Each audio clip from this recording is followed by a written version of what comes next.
what are we doing now? If we're prepping for the week, what we can do is get all of our vegetables prepped, which we are going to do part of that now, and get all of our chicken prepped. So what I'm going to do is give the chicken a good caramelization, like a nice brown outside, so it'll be nice and juicy on the inside. We're doing a stuffed chicken breast tonight, which is a gorgeous way to use up any leftovers you may have in your fridge, or put lots of veggies in a gorgeous piece of chicken.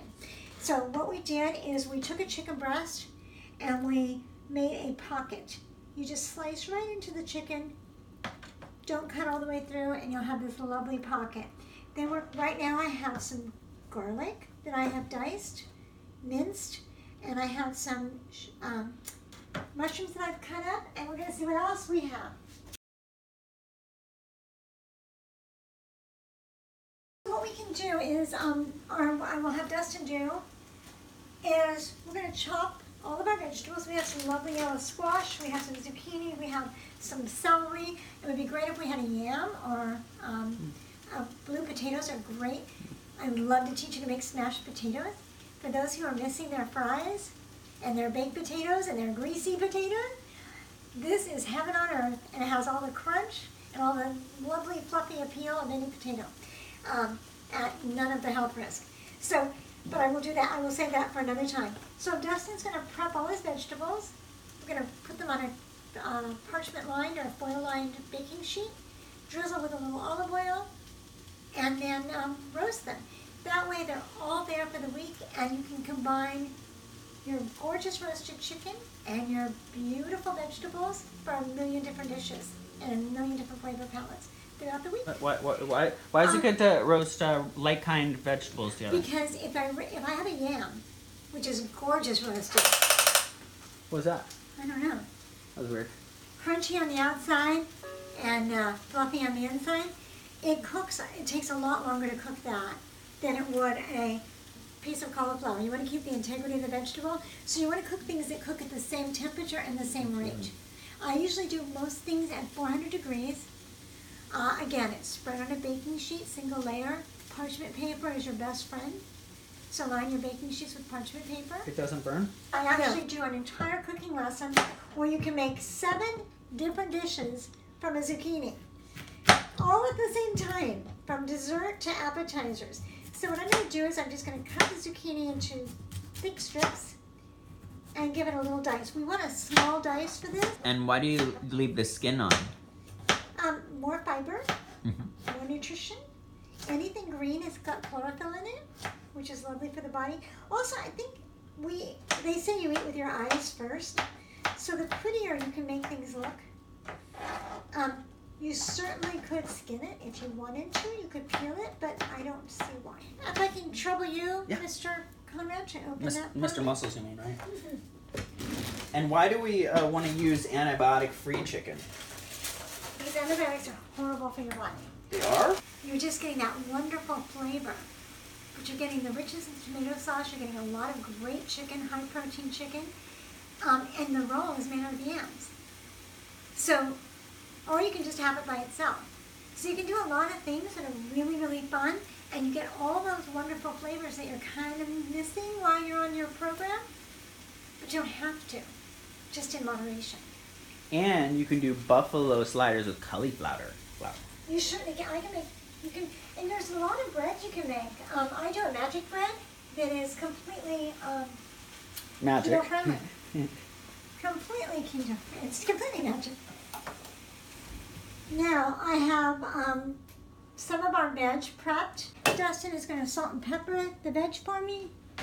I'll just edit the part out, not the whole spread. So, our vegetables are going in next to our beautiful chicken.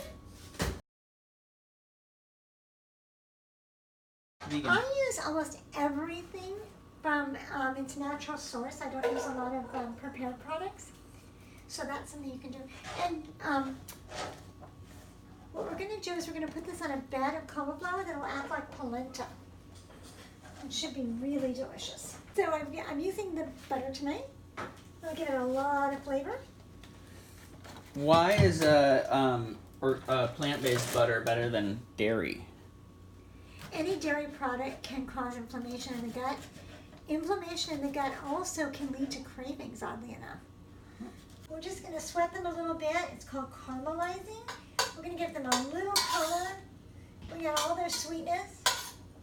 When the sugars in foods break down, they get caramelized. That's where we get that lovely brownness. And we have our tomatoes. So fresh tomatoes are best. For something like this, I usually use a grape tomato. But we have these really beautiful organic canned tomatoes. One of the loveliest, most inexpensive, gorgeous dishes is to take your roasted vegetables out of your fridge that you prepped it earlier in the week, give them a little rough chop, then you're going to take a beautiful piece of tilapia. You're going to spread the vegetable mixture on it, roll it up, and give it a nice sear on the outside and put it in the oven and finish it for about 7 to 10 minutes, and you have a really gorgeous dinner. Serve that with a green salad, and you are one happy person. See this gorgeous stuff that's going in here? How's it smell, Dustin? Yum. Really good. So I'm going to really give it a good stuffing. Normally you wait for it to cool a little bit, but I have asbestos hands. As my daughter says, they're as best as they can be. All right. Nutrition humor. Yes. Mr. Conrad, yes. If I may have you give me a little salt and pepper sprinkle. I would do about 3 turns, and then 2 turns of pepper. This is salt and pepper. So. Oh, okay. Boy, that's a cheater's blend. So I'm going to take my pocket, and you want to be a little careful with this so you don't lose any of that lovely, gorgeous, delicious flavor.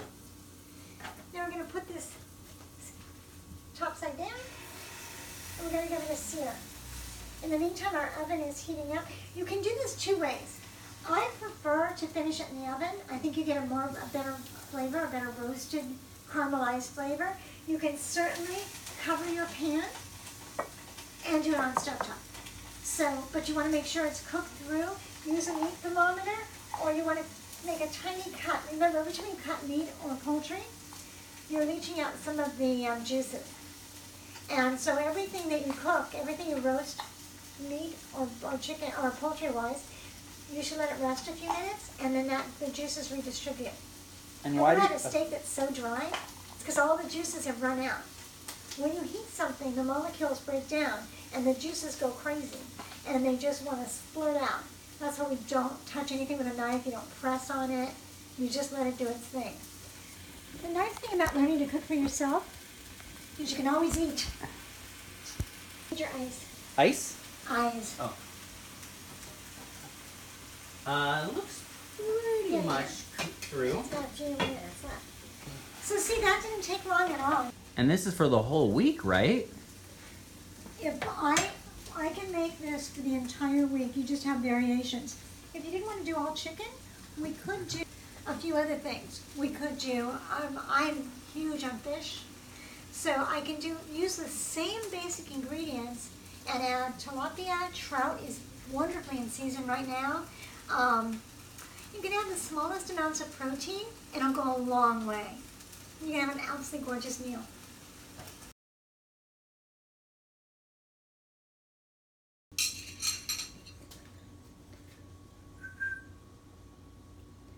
This is our taste testing. So we're going to have Dustin get in front of the camera and give it a little try. Just use my hands. I gave you a... Alright, so give it a shot here.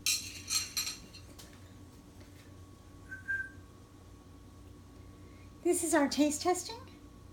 So we're going to have Dustin get in front of the camera and give it a little try. Just use my hands. I gave you a... Alright, so give it a shot here. Let's see. It's really hot. You think it's too hot, or should I just plug it in there and shut it off? How much whip are you? You can wait a minute too much. Cold it. That's really good. Wow. Wow, it's good. An incredible array of flavor palettes. We can add, for example, take a roasted chicken breast, do it in large dice, add some bell pepper that we've quickly sauteed, add some pineapple, fresh or canned, no sugars, just gorgeous pineapple. You're going to add that, a little, maybe a handful of sesame seeds, some bean sprouts, some bok choy, whatever you feel like. Put that on your plate. You can do a spiralized pasta, spiralized veggie pasta, and make an Italian dinner with a nice, gorgeous bolognese and topped with vegetables and chicken. There's just so many magical things you can do with the most simple, pure ingredients. You will feel like you're not only not on a diet, you are completely indulging yourself. Food can be gorgeous. The other thing we're going to talk about as we go on with this is portion control. Fill your plate with veggies. Fill your plate with your salads. Fill your plate with all the beautiful things you're going to eat, and then have one exquisite bite of something that might be considered a little more indulgent or a little more caloric. But have your calories mean something. Have your calories be beautiful calories.